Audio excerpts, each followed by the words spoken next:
السلام علیکم ورحمۃ اللہ تعالی وبرکاتہ۔ الحمد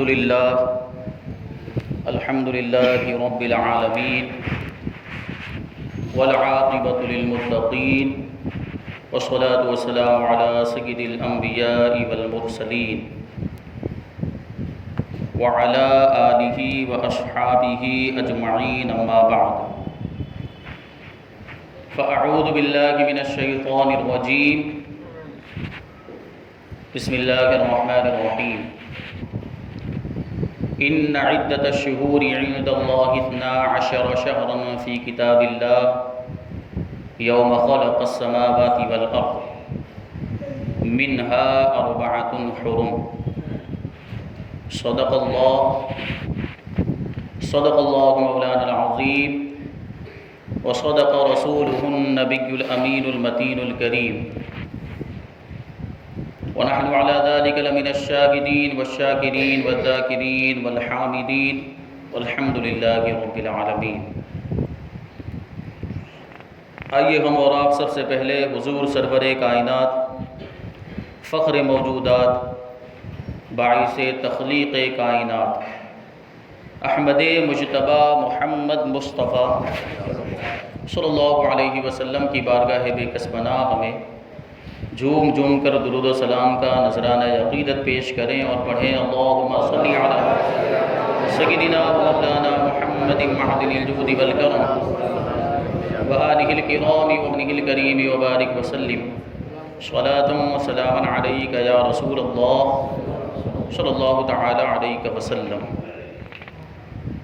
عزیزان ملت اسلامیہ، جیسا کہ آپ سب جانتے ہیں کہ اسلامی سال کا پہلا مہینہ محرم الحرام کا مہینہ شروع ہو چکا ہے۔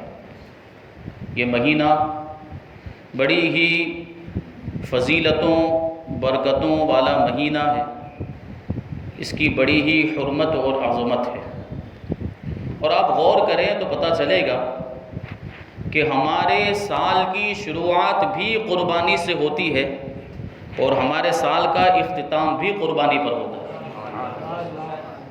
اسلامی سال کا آخری مہینہ ذی الحجہ کا مہینہ، اس میں ہم جانوروں کی قربانی کرتے ہیں، اور اسی مہینے میں حضرت ابراہیم علیہ السلام نے حضرت اسماعیل علیہ السلام کی قربانی پیش کی تھی۔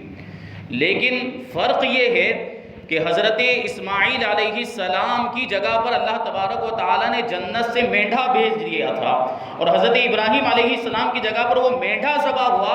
لیکن یہاں محرم کا معاملہ یہ ہے کہ امام علی مقام امام حسین نے اپنے آپ ہی کو قربان کر دیا، اور صرف اپنے آپ کو نہیں، اپنے قبیلے والوں کو، اپنے خاندان والوں کو اور اپنے ساتھیوں کو بھی قربان کر۔ یہ کیسی عظیم قربانی ہے، اس پر غور کریں۔ تو اسلام ہم سے قربانی چاہتا ہے۔ جیسے نماز پڑھنی ہے تو اس کے لیے ہمیں قربانی دینی ہے، اس کے لیے ہمیں وقت کی قربانی دینی پڑتی ہے، کاروبار کو، تجارت کو چھوڑنا پڑتا ہے، حج کرنے کے لیے اگر ہم جا رہے ہیں تو مال کی قربانی بھی دینی پڑتی ہے اور جسمانی محنت بھی صرف کرنی پڑتی ہے، زکوٰۃ میں بھی مال کی قربانی دینی پڑتی ہے، صدقہ فطر میں بھی ہمیں مال کی قربانی دینی پڑتی ہے، اور روزہ ہم رکھتے ہیں تو بھوکا اور پیاسا رہتے ہیں، یہ بھی ایک قربانی ہے۔ اسلام ہم سے قربانی چاہتا ہے۔ گناہوں سے بچنے کے لیے ہمیں خواہشات نفسانی کی قربانی دینی پڑتی ہے۔ بزرگان دین کی زندگیوں کو دیکھیں کہ انہوں نے اپنی خواہشات نفسانی کو کیسے اللہ کی رضا پر قربان کر دیا۔ حضرت بایزید بستامی رحمۃ اللہ تعالی علیہ بڑے برگزیدہ بندے، اللہ کے ولی اور اللہ کے محبوب بندے، بڑے مشہور بزرگ ہیں حضرت بایزید بستامی رحمۃ اللہ تعالی علیہ۔ آپ کا معاملہ یہ تھا کہ آپ کا گزر روزانہ جہاں سے ہوتا تھا وہاں راستے میں بادشاہ کی بیٹھک تھی۔ بادشاہ اپنے وزیر اور اپنے درباریوں کے ساتھ بیٹھا کرتا تھا، اور جب حضرت بایزید بستامی رحمۃ اللہ تعالی علیہ وہاں سے گزرتے تھے تو یہ سارے لوگ حضرت بایزید بستامی کی تعظیم میں کھڑے ہو جاتے اور آپ کو سلام کیا کرتے تھے۔ یہ شان تھی، یہ مقام و مرتبہ، یہ اللہ والوں کا مقام و مرتبہ ہوتا ہے کہ وقت کا بادشاہ بھی ان کو سلام کیا کرتا ہے۔ تو یہ روزانہ کا معمول، حضرت بایزید بستامی گزرتے، بادشاہ کھڑا ہو جاتا، اس کے ساتھ اس کے درباری بھی کھڑے ہو جاتے اور سلام پیش کیا کرتے تھے۔ ایک مرتبہ کیا ہوا، حضرت بایزید بستامی رحمۃ اللہ تعالی علیہ اسی راستے سے گزرے اور وہی معاملہ بادشاہ نے کھڑے ہو کر سلام کیا، درباریوں نے بھی، وزیر نے بھی سلام کیا، لیکن حضرت بایزید بسطامی نے سلام کا جواب دینے کے بعد ان کی طرف منہ کر کے تھوک دیا۔ اب بڑا تعجب، بادشاہ کو غصہ آ گیا، یہ کیا طریقہ ہوا؟ ہم نے ان کی تعظیم کی، ہم نے ان کو سلام کیا اور ان کے ادب کے لیے ہم کھڑے ہو گئے، اور ان کا معاملہ یہ ہے کہ ہماری طرف منہ کر کے تھوک رہے ہیں۔ حضرت بایزید بسطامی آگے چلے گئے تھے، بادشاہ نے اپنے آدمی کو بھیجا، جا کر معلوم کرو کہ اس طرز عمل کا جو ہے کہ اس کی وجہ کیا ہے اور یہ معاملہ کیا ہے کہ آپ نے ایسا کیوں کیا۔ جب وہ بادشاہ کا آدمی حضرت بایزید بسطامی کے پاس پہنچا اور پوچھا کہ حضور آپ نے ایسا کیوں کیا، سلام کا جواب دینے کے بعد آپ نے تھوکا کیوں، تو حضرت بایزید بسطامی ارشاد فرماتے، دیکھیں اللہ والوں کی باتیں کیسی ہوتی ہے۔ آپ ارشاد فرماتے ہیں روزانہ میں گزرتا تھا، روزانہ بادشاہ مجھے سلام کیا کرتا، اس کے درباری مجھے سلام کیا کرتے تھے، وزیر بھی میری تعظیم کے لیے کھڑا ہو جاتا، سب میری تعظیم کے لیے کھڑے ہو جاتے تھے، لیکن جو روزانہ میرے نفس پر کوئی فرق نہیں پڑتا تھا۔ لیکن آج معاملہ یہ ہوا کہ جب آج میں گزرنے لگا اور بادشاہ میری تعظیم کے لیے کھڑا ہو گیا، وزیر میری تعظیم کے لیے کھڑا ہو گیا اور درباری میری تعظیم کے لیے کھڑے ہو گئے، تو میرے نفس نے مجھ کو بہکانا چاہا اور میرا نفس کہنے لگا کہ بایزید تو کتنا بڑا ہو گیا ہے، تیرا مقام و مرتبہ تو دیکھ کہ وقت کا بادشاہ تجھے سلام کر رہا ہے اور درباری تجھے سلام کر رہے ہیں، وزیر تجھے سلام کر رہے ہیں۔ یہ میرا نفس تھا جو مجھے بہکانا چاہ رہا تھا، مجھے تکبر میں اور گھمنڈ میں مبتلا کرنا چاہ رہا تھا، تو میں نے اپنے نفس کو مارنے کے لیے تھوکا ہے، میں نے نفس کشی کرنے کے لیے، تاکہ میرا نفس ناکام ہو جائے اور وہ اپنے مقصد میں کامیاب نہ ہو سکے۔ یہ بزرگوں کا طریقہ ہوتا ہے، یہ اپنے نفس کی اس طریقے سے تربیت کیا کرتے ہیں۔ اللہ تبارک و تعالی ہمیں بزرگوں کے نقش قدم پر چلنے کی توفیق عطا فرمائے۔ عرض یہ کر رہا تھا کہ یہ قربانی کا مہینہ اور بڑا محترم، بڑا عظمت والا مہینہ، اللہ تبارک و تعالی قرآن مجید میں ارشاد فرماتا ہے ان عدۃ الشہور عند اللہ 12 شہرا فی کتاب اللہ یوم خلق السماوات والارض منها 4 حرم۔ بے شک اللہ تبارک و تعالیٰ کے نزدیک مہینوں کی گنتی 12 ہے اللہ کی کتاب میں، جب سے اس نے آسمان و زمینوں کو پیدا کیا ہے، اور ان مہینوں میں سے 4 مہینے ایسے ہیں جو حرمت والے ہیں، جو عظمت والے ہیں۔ مفسرین کرام فرماتے ہیں کہ یہ 4 حرمت والے مہینوں میں سے 3 مہینے تو ایسے ہیں جو آپس میں ملے ہوئے ہیں، آپس میں متصل ہیں۔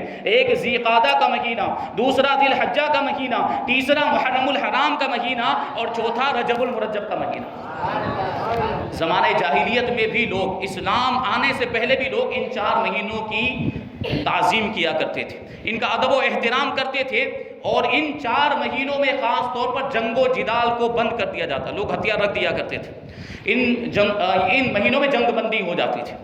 تو یہ حرمت اور یہ عظمت تھی، اور بیان کرتے ہیں مفسرین کرام کہ ان کی تعظیم کیوں ہوتی، 4 مہینوں کی تعظیم کیوں ہوتی۔ تو ایک تو ذی الحجہ کا مہینہ، اس میں چونکہ حج ادا کیا جاتا ہے، اس اعتبار سے وہ قابل تعظیم، اور ذی قعدہ کا مہینہ اس لیے قابل تعظیم کہ اسی مہینے میں لوگ حج کے لیے روانہ ہوا کرتے ہیں، اور محرم الحرام کا مہینہ اس لیے قابل تعظیم ہے کہ حج سے لوگ اسی مہینے میں واپس ہوا کرتے ہیں۔ اور رجب المرجب کا مہینہ الگ ہے، لیکن وہ بھی قابل تعظیم اس وجہ سے ہے کہ عام طور پر لوگ رجب المرجب کے مہینے میں عمرہ کیا کرتے تھے، تو ان کو حرمت والا سمجھا جاتا، اور ان مہینوں کے اندر جنگ و جدال نہیں کیا جاتا تھا، اور اللہ تبارک و تعالیٰ کی طرف سے ان کو حرام فرمایا گیا، حرمت والا فرمایا گیا۔ کفار و مشرکین کا معاملہ یہ تھا کہ وہ اپنی سہولت کے اعتبار سے کچھ بھی تبدیلیاں کر دیا کرتے۔ یہ اللہ تبارک و تعالیٰ نے ان مہینوں کو حرمت والا مہینہ بنایا، ان میں جنگ و جدال کو، قتل و غارت گری کو حرام فرمایا۔ لیکن کبھی ایسا ہوتا کہ جنگ چل رہی ہے، اور عرب کے معاملات ایسے تھے کہ قبیلوں کی جو جنگ، خاندانی جنگیں ہوا کرتی تھی، وہ سالوں سال تک چلتی تھی۔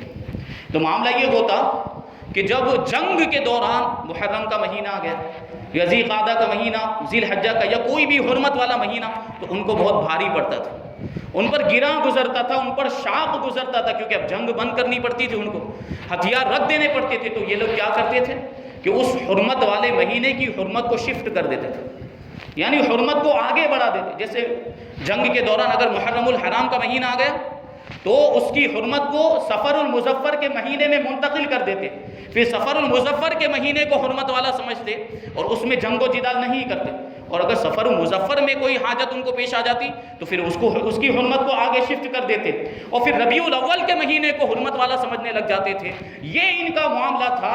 اس کی برائی قرآن مجید کے اندر اللہ تبارک و تعالیٰ نے یوں ارشاد فرمائی، انما النسیء زیادۃ فی الکفر یضل به الذین کفروا یحلونہ عاما ویحرمونہ عاما لیواطئوا عدۃ ما حرم اللہ فیحلوا ما حرم اللہ زین لهم سوء اعمالهم واللہ لا یہدی القوم الکافرین۔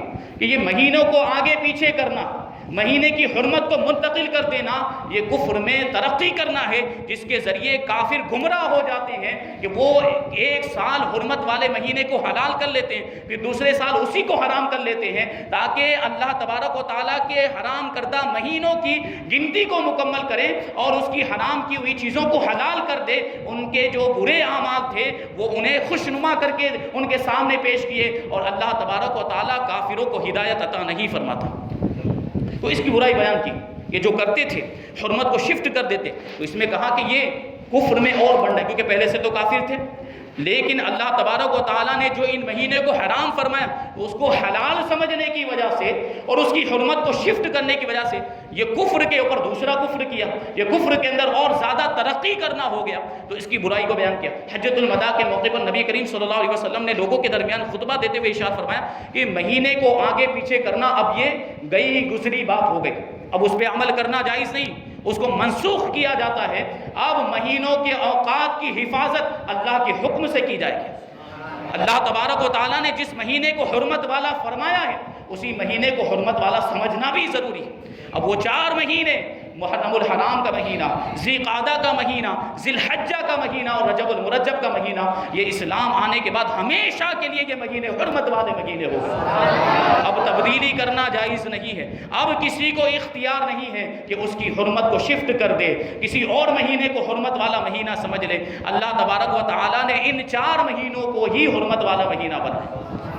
بڑی عظمت۔ اس مہینے کو محرم کہنے کی ایک وجہ یہ بھی ہے، محرم کا مطلب ہی ہوتا ہے حرمت والا مہینہ، پھر اس کے ساتھ حرام بھی لگتا ہے، محرم الحرام، اس کا بھی معنی عظمت والا مہینہ اور حرمت والا مہینہ، یہ شان ہے اور یہ فضیلت۔ اور اس مہینے کا ایک نام شہر اللہ بھی ہے، اللہ کا مہینہ، کیونکہ اس کی جو حرمت ہے یہ اللہ تبارک و تعالیٰ کی جانب سے ہے، اس کو عظمت جو عطا ہوئی ہے وہ اللہ کی جانب سے عطا ہوئی ہے، اس وجہ سے اس کو اللہ کا مہینہ کہا جاتا ہے۔ اور پھر اس مہینے کو شہر الاسم بھی کہا جاتا ہے، یعنی بہرا مہینہ۔ کیونکہ بہرا مہینہ بہرا کیسے ہو سکتا ہے؟ تو اس کی وجہ یہ ہے کہ چونکہ یہ حرمت والا مہینہ، اس میں جنگ بندی ہو جاتی تھی، لوگ ہتھیار رکھ دیتے تھے تو ہتھیاروں کی آوازیں سنائی نہیں دیتی تھی، اس وجہ سے اس مہینے کو شہر الاسم یعنی بہرا مہینہ کہا جاتا ہے۔ اب آپ کو غور کریں تو ہمارے سال کی جو شروعات ہوتی ہے وہ حرمت والے مہینے سے ہوتی ہے، اور ہمارے سال کا اختتام بھی حرمت والے مہینے ذی الحجہ مہینے میں ہوتا ہے۔ یہ دونوں حرمت والے مہینے، اس میں حکمت یہ ہے کہ جو حرمت والے مہینے ہوتے ہیں ان میں عبادتوں کا ثواب بڑھا دیا جاتا ہے، اور اللہ تبارک و تعالیٰ کا بے پناہ احسان ہے، بے پناہ فضل ہے کہ اس نے ہمیں نیکیاں کمانے کے بے شمار موقع عطا فرمائے۔ وہ ہمارے سال کی شروعات بھی حرمت والے مہینے سے ہو رہی، ہمارے سال کا اختتام بھی حرمت والے مہینے پر ہو رہا ہے، تاکہ ہم سال کی شروعات کریں تو اللہ کی عبادت کرتے ہوئے کریں، اور ہمارا سال جب ختم ہو تو اللہ کی عبادت میں ختم ہو۔ اور بیان کیا جاتا ہے کہ جس چیز کے شروع میں عبادت ہو، جس کے آخر میں عبادت ہو، اس کا درمیان بھی عبادت میں شمار ہوا کرتا ہے۔ اگر ہم سال کے شروع میں عبادت کریں اور سال کے آخر میں عبادت کریں تو اللہ کے فضل و کرم سے ہمیں امید ہے کہ ہمارا پورا سال عبادت میں شمار ہوگا، اور پورا سال اللہ تبارک و تعالیٰ ہمیں عبادت کرنے کی توفیق عطا فرمائے گا۔ اس کی بڑی فضیلتیں، ایک شخص اللہ کے رسول صلی اللہ علیہ وسلم کی بارگاہ میں حاضر ہوا اور عرض کرنے لگا، یا رسول اللہ، کہ رمضان کے علاوہ میں کس مہینے کے روزے رکھوں؟ تو اللہ کے رسول صلی اللہ علیہ وسلم نے ارشاد فرمایا کہ اگر تمہیں رمضان کے بعد کسی مہینے کے روزے رکھنے ہیں تو محرم کے روزے رکھو کہ وہ اللہ کا مقدس مہینہ ہے، اور اس مہینے میں ایک دن ایسا ہے جس میں اللہ تبارک و تعالیٰ نے ایک قوم کی توبہ قبول فرمائی، اور اس دن کے اندر اللہ تبارک و تعالیٰ دوسرے لوگوں کی بھی توبہ قبول فرمائے گا۔ اور وہ دن کون سا ہے؟ عاشورہ کا دن، 10 محرم الحرام کا دن۔ ایک مرتبہ نبی کریم صلی اللہ علیہ وسلم نے ارشاد فرمایا کہ فرض نماز کے بعد سب سے افضل نماز رات کی نماز ہے، اور رمضان کے روزوں کے بعد سب سے افضل روزے محرم الحرام کے روزے۔ حضرت ابو ذر غفاری رضی اللہ تعالیٰ عنہ بیان کرتے ہیں، ایک دن میں نے اللہ کے رسول صلی اللہ علیہ وسلم کی بارگاہ میں عرض کیا، یا رسول اللہ صلی اللہ تعالیٰ علیہ وسلم، رات کا کون سا حصہ سب سے بہترین حصہ ہے اور کون سے روزے سب سے افضل ہیں؟ تو اللہ کے رسول صلی اللہ علیہ وسلم نے ارشاد فرمایا کہ آدھی رات کا، یعنی رات کا درمیانی حصہ، یہ رات کا سب سے بہترین حصہ ہے، اور محرم کے روزے سب سے افضل روزے۔ یہ شان اور یہ برکت، یہ عظمت ہے جو محرم الحرام کے اندر رکھی گئی۔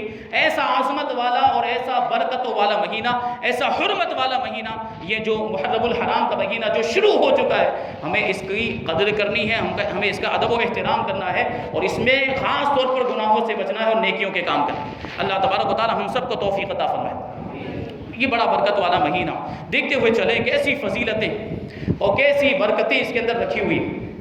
اسی مہینے کے اندر ایک یہ جو شروع کے جو 10 دن ہیں بڑی برکت والے، پورا مہینہ یوں تو برکت والا ہے، لیکن ان 10 دنوں کی اور زیادہ فضیلت ہے۔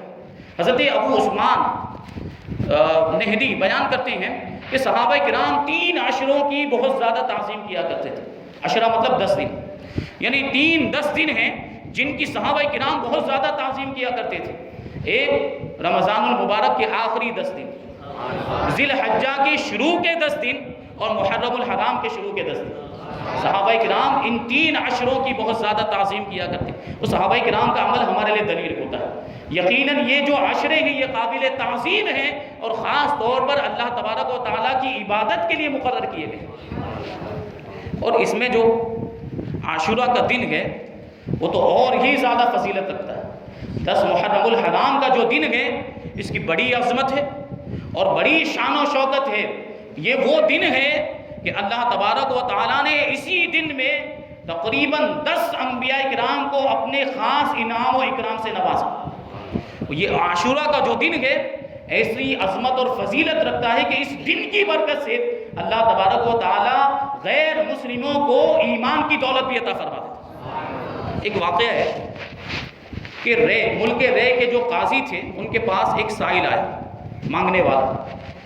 آنے کے بعد کہنے لگا کہ میں بہت نادار ہوں، غریب ہوں، محتاج ہوں، مجھے بہت زیادہ ضرورت ہے، میرے اہل و عیال بھی ہے، بال بچوں کے کھلانے کے لیے میرے پاس کچھ ساز و سامان نہیں، تو تمہیں یوم عاشورہ کا واسطہ مجھے 10 سیر روٹی، 5 سیر گوشت اور 2 درہم دے دو، یعنی یہ سامان کا انتظام مجھے کر دو تاکہ میں اپنے بچوں کو، اپنی بیوی کو کھانا کھلا سکوں۔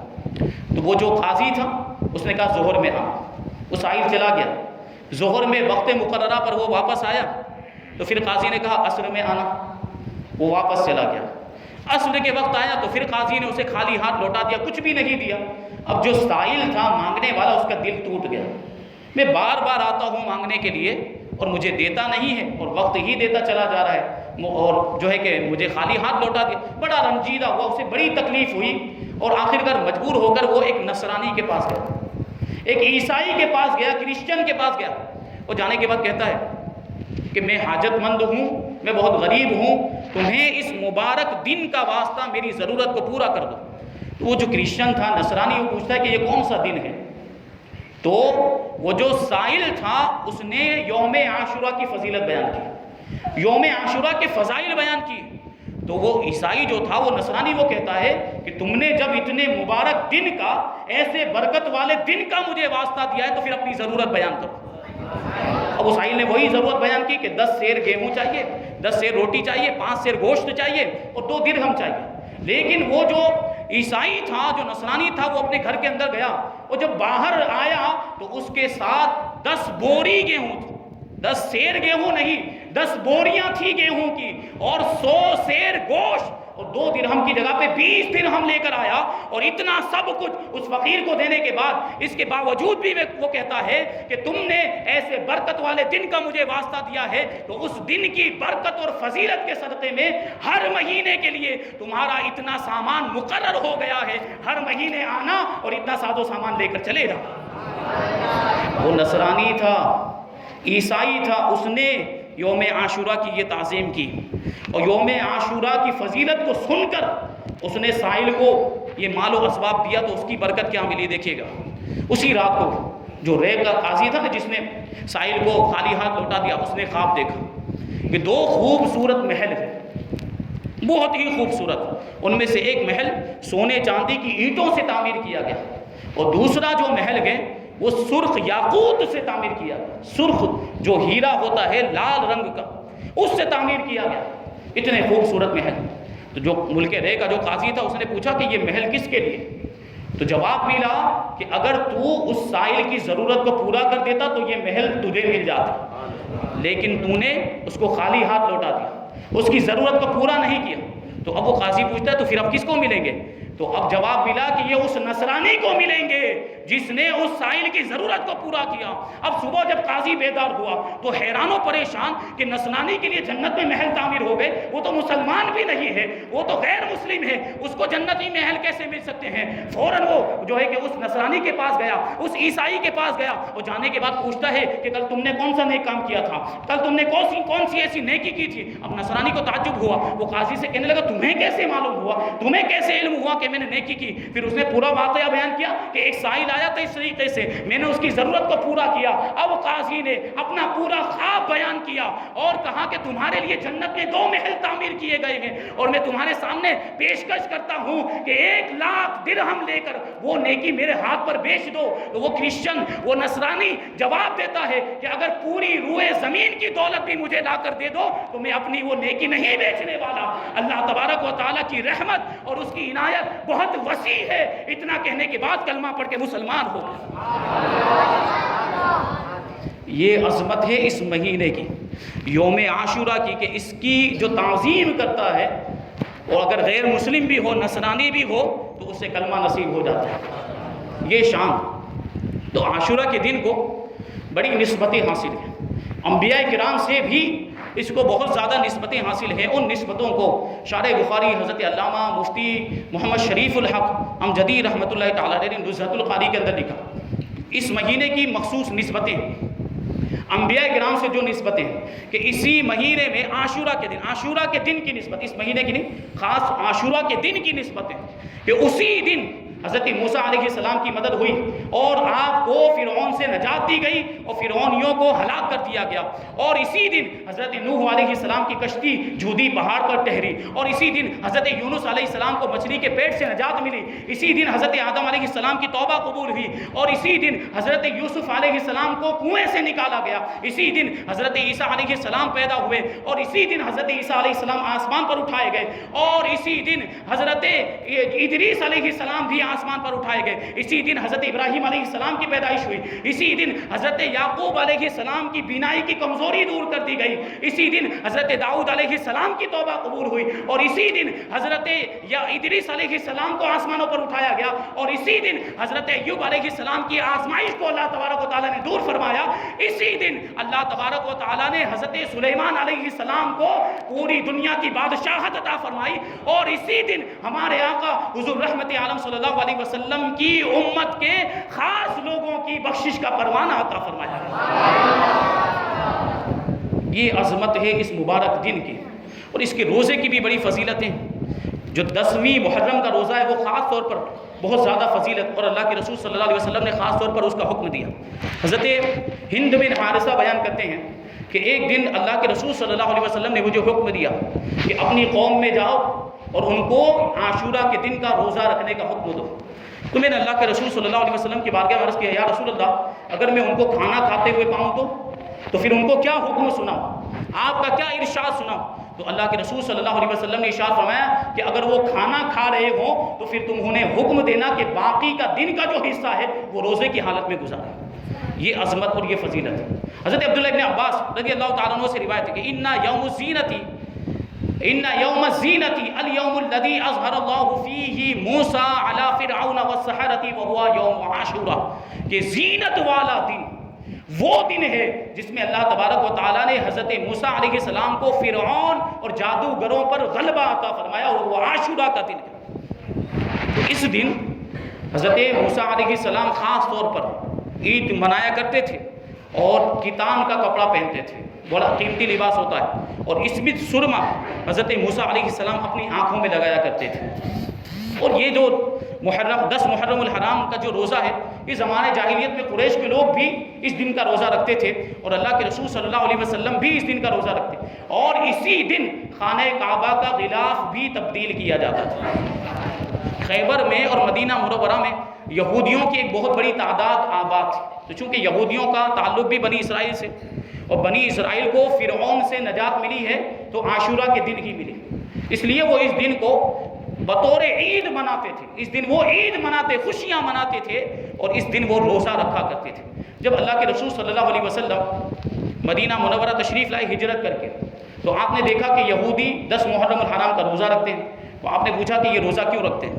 تو انہوں نے جواب دیا کہ یہ وہ عظمت والا دن ہے جس دن اللہ تبارک و تعالیٰ نے بنی اسرائیل کو اور حضرت موسیٰ علیہ السلام کو ان کے دشمن سے نجات عطا فرمائی۔ تو حضرت موسیٰ علیہ السلام نے شکرانے کے طور پر اس دن کا روزہ رکھا تھا، تو ہم بھی روزہ رکھتے ہیں۔ تو اللہ کے رسول صلی اللہ علیہ وسلم نے ارشاد فرمایا کہ تم سے زیادہ میرا تعلق ہے حضرت موسیٰ علیہ السلام سے۔ تو اللہ کے رسول صلی اللہ علیہ وسلم نے بھی اس دن کا روزہ رکھا، اور صحابہ کرام کو بھی اس دن کا روزہ رکھنے کا حکم دیا۔ حضرت جابر ابن سمورہ فرماتے ہیں کہ اللہ کے رسول صلی اللہ علیہ وسلم ہمیں 10 محرم الحرام کا روزہ رکھنے کا حکم دیتے، اور ہمیں اس کی ترغیب بھی دلاتے، رغبت دلاتے، اور ہماری نگرانی بھی کرتے، ہم کو ملاحظہ بھی کرتے کہ ہم نے روزہ رکھا ہے کہ نہیں رکھا۔ تو اس کے تعلق سے بیان کیا جاتا ہے کہ یہ محرم 10 محرم کا جو مہینہ ہے کا روزہ ہے، 10 محرم الحرام کا جو روزہ ہے، یہ پہلے مسلمانوں کے لیے فرض تھا، لیکن جب رمضان کے روزے فرض کر دیے گئے تو اس روزے کی فرضیت منسوخ ہو گئی، یعنی اب فرض نہیں رہا۔ تو حضرت جابر ابن سمورہ کہتے ہیں کہ جب رمضان کے روزے فرض کر دیے گئے تو پھر اللہ کے رسول صلی اللہ علیہ وسلم نے ہمیں 10 محرم الحرام کے روزے کا حکم ارشاد نہیں فرمایا، نہ ہی ترغیب دلائی، اور نہ ہی ہمیں ملاحظہ کیا۔ تو اس دن کے روزے کی فرضیت اگرچہ منسوخ ہو گئی ہے، لیکن فضیلت اب بھی باقی ہے۔ حضرت ابو قتادہ رضی اللہ تعالیٰ عنہ ارشاد فرماتے کہ اللہ کے رسول صلی اللہ علیہ وسلم نے ارشاد فرمایا کہ مجھے اللہ پر گمان ہے کہ 10 محرم الحرام کا روزہ اس سے پہلے 1 سال کے گناہوں کا کفارہ ہو جاتا ہے، اس سے پہلے ایک سال کے گناہوں کو مٹا دیا کرتا ہے۔ اور ایک روایت کے اندر اللہ کے رسول صلی اللہ علیہ وسلم نے ارشاد فرمایا کہ 9ویں ذی الحجہ کا روزہ، عرفہ کے دن کا جو روزہ ہے وہ 2 سال کے روزوں کے برابر ہے، اور 10 محرم الحرام کا جو روزہ ہے وہ 1 سال کے روزوں کے برابر ہے۔ یعنی 1 سال کے روزے کا جو ثواب ہے وہ اس ایک دن کے روزے میں ہی اللہ تبارک و تعالیٰ عطا فرما دیتا ہے۔ لیکن ایک شرط ہے، حضرت عبداللہ ابن عباس رضی اللہ تعالیٰ عنہما نے ارشاد فرمایا کہ تم 10 محرم الحرام کا روزہ رکھو، لیکن یہودیوں کی مخالفت کرو، کہ یہودی بھی 10 محرم الحرام کا روزہ رکھتے ہیں، تو اس سے پہلے یا اس کے بعد میں ایک اور روزہ بڑھا دیا کرو تاکہ 2 روزے ہو جائیں اور یہودیوں کی مشابہت نہ ہونے پائے، کیونکہ وہ محرم الحرام کا روزہ رکھتے ہیں۔ تو یہ برکت اور یہ عظمت ہے، اور آپ کو معلوم ہونا چاہیے کہ اس کی برکت سے، اس روزے کی برکت سے گناہوں کی مغفرت بھی ہو جایا کرتی۔ ایک عالم صاحب تھے جو بڑی پابندی کے ساتھ 10 محرم الحرام کا روزہ رکھا کرتے تھے، ان کا انتقال ہو گیا، تو کسی نے خواب میں ان کو دیکھا اور ان کی حالت دریافت کی کہ کیا معاملہ ہوا؟ تو انہوں نے جواب دیا کہ مسلسل 60 برس تک 10 محرم الحرام کا روزہ رکھنے کی برکت سے اللہ تبارک و تعالیٰ نے میری مغفرت فرما دی۔ اور یہ وہ دن ہے کہ جانور بھی، چرند پرند اور جانور، جنگلی جانور، وحشی جانور بھی اس دن کی تعظیم کرتے ہیں اور اس دن روزہ رکھا کرتے ہیں، جانور بھی۔ چنانچہ روایتوں میں حضرت قیس بن عباد بیان کرتے ہیں کہ یہ وہ دن ہے، مجھے خبر پہنچی ہے کہ اس دن میں جنگلی جانور بھی روزہ رکھا کرتے ہیں۔ حضرت فتح بن شخرب بیان کرتے ہیں کہ میرا معمول یہ تھا کہ میں روزانہ روٹیاں توڑ کر چیونٹیوں کو ڈالا کرتا، کیڑیاں، چیونٹیوں کو روٹی توڑ کر میں ڈالا کرتا، لیکن جب عاشورہ کا دن آتا، 10 محرم الحرام کا دن آتا، تو چیونٹیاں بھی وہ روٹیاں نہیں کھاتی تھی، اس دن چیونٹیاں بھی روزہ رکھتی تھی۔ آپ سوچیں کہ اس دن کی عظمت کیا، کہ جانوروں کے دل میں بھی، جانوروں کو پر بھی ان کی عظمت اس طریقے سے بٹھا دی گئی ہے کہ وہ بھی اس دن کا روزہ رکھا کرتے ہیں۔ حضرت ابو الحسن علی بن عمر قزوینی رضی اللہ تعالیٰ عنہ نے بھی اسی طرح بیان کیا کہ چیونٹیاں اس دن روزہ رکھا کرتی ہیں۔ تو عباسی بادشاہ القادر باللہ، اس کے ساتھ بھی یہی معاملہ پیش آیا، یعنی ایک مرتبہ اس نے بھی چیونٹیوں کو کھانا ڈالا ہوگا، اور کوئی عاشورہ کا دن تھا، چیونٹیوں نے کھانا نہیں کھایا، تو اسے بڑا تعجب ہوا، کیا معاملہ ہے کہ روزانہ تو چیونٹیاں یہ کھا لیتی تھی، آج کیوں نہیں کھا رہی؟ تو اس نے حضرت ابو الحسن قزوینی سے اس کے بارے میں پوچھا کہ کیا معاملہ ہے. تو حضرت ابو الحسن قزوینی نے فرمایا کہ وہ اس لیے نہیں کھاتی ہیں کہ وہ اس دن کا روزہ رکھتی ہے. حضرت ابن ناصر الدین دمشقی رحمۃ اللہ تعالی علیہ بیان کرتے ہیں کہ ایک شخص ایک گاؤں میں آیا، ایک بستی میں آیا، ایک آبادی میں آیا. تو اس نے کیا دیکھا کہ وہ گاؤں کے لوگ گائے ذبح کر رہے ہیں. اس کو تعجب ہوا کہ ابھی کیوں گائے ذبح کر رہے ہیں؟ تو لوگوں نے جواب دیا کہ جنگلی جانوروں نے روزہ رکھا ہے، ان کے لیے گائے ذبح کی جا رہی ہے. اب اس کو تعجب ہوا یہ کیسے ہو سکتا ہے. تو انہوں نے کہا آؤ ہم تم کو دکھاتے ہیں. تو گاؤں والے اس شخص کو لے کر ایک باغ میں پہنچے اور اس باغ میں لے جا کر اس کو وہاں پر کھڑا کر دیا. عصر کا وقت ہوا تو عصر کے بعد وہ گائے جو ذبح کی تھی اس کا گوشت لا کر گاؤں والوں نے اس باغ کے اندر رکھ دیا. اب عصر کے بعد جنگلی جانور، وحشی جانور چاروں طرف سے آئے اور اس باغ کو چاروں طرف سے گھیر لیا. معاملہ یہ تھا کہ سارے جانوروں کے سر آسمان کی طرف، سارے جانوروں کے سر آسمان کی طرف. وہ گوشت کو دیکھ بھی نہیں رہے. جنگلی جانور جن کی خوراک ہی گوشت، وہ گوشت کو دیکھ بھی نہیں رہے تھے. عصر کے بعد کا وقت تھا اور ان کے سارے جانوروں کے سر آسمان کی طرف. لیکن جیسے ہی غروب آفتاب ہوا ہے وہ جانور اس گوشت پر اس طریقے سے ٹوٹ پڑے کہ سارا گوشت کھا کر ختم کر دیا. کیا مطلب؟ غروب آفتاب کا انتظار کر رہے تھے. وہ سارے جانور عاشورہ کے دن روزہ رکھے ہوئے تھے اور غروب آفتاب کا انتظار کر رہے تھے. جیسے ہی غروب آفتاب ہوا ہے اس گوشت کو کھا کر انہوں نے اپنے روزے کو افطار کیا. تو یہ بڑی عظمت والا مہینہ اور بڑی برکتوں والا مہینہ ہے. ہمیں اس کی تعظیم کرنی ہے اور خاص طور پر اس میں عبادتیں کرنی ہے تاکہ اللہ تبارک و تعالی ہمارے پورے سال کو ایسے ہی بنا دے اور پورے سال ہمیں عبادت کرنے کی توفیق عطا فرمائے. ہمیں اس مہینے کا ادب و احترام کرنے کی توفیق عطا فرمائے اور اس مہینے میں خاص طور پر خرافات سے، گناہوں سے، ناجائز اور حرام کاموں سے بچنے کی توفیق عطا فرمائے. وما علینا الا البلاغ. السلام علیکم.